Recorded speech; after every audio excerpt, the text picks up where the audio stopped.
আপনারা জানেন আমরা গোপন সংবাদের ভিত্তিতে এই প্রতিষ্ঠানে অভিযান চালিয়েছি।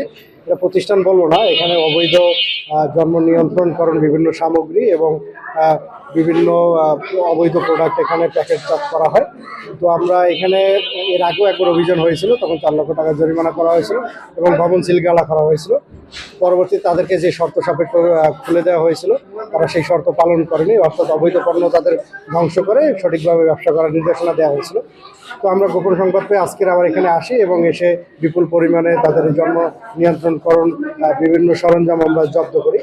তো একটা যে পণ্যগুলো আমরা যাচাই করে যেটা দেখলাম, অধিকাংশ পণ্যই হলো আমাদের পার্শ্ববর্তী প্রতিবেশী দেশ ইন্ডিয়াতে, এবং পণ্যতে লেখা ইউজ ফর অনলি ইন্ডিয়া এরকম লেখা।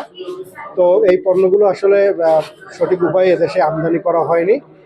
সঠিকভাবে আমদানির ক্ষেত্রে আপনাদের কয়েকটা বিষয় লক্ষ্য রাখতে হবে। এক, যদি সঠিকভাবে আমদানি না হয় সরকার রাজস্ব হারাবে।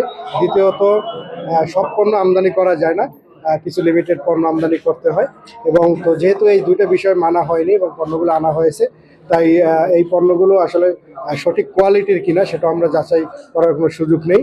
তো যে কারণে আমরা এই পণ্যগুলো জব্দ করে নিয়ে যাচ্ছি। এখানে আনুমানিক 2 কোটি টাকার পণ্য হতে পারে।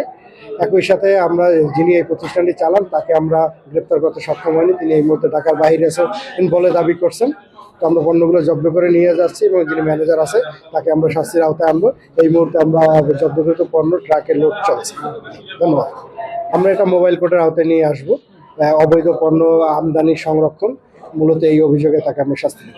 আমরা বেশ কিছু কাগজ খুঁজে পেয়েছি, সেখানে একটি ট্রেড লাইসেন্স আছে, আপনার কিছু একটা এরকম ফার্মাসিউটিক্যালস বা কিছু একটা।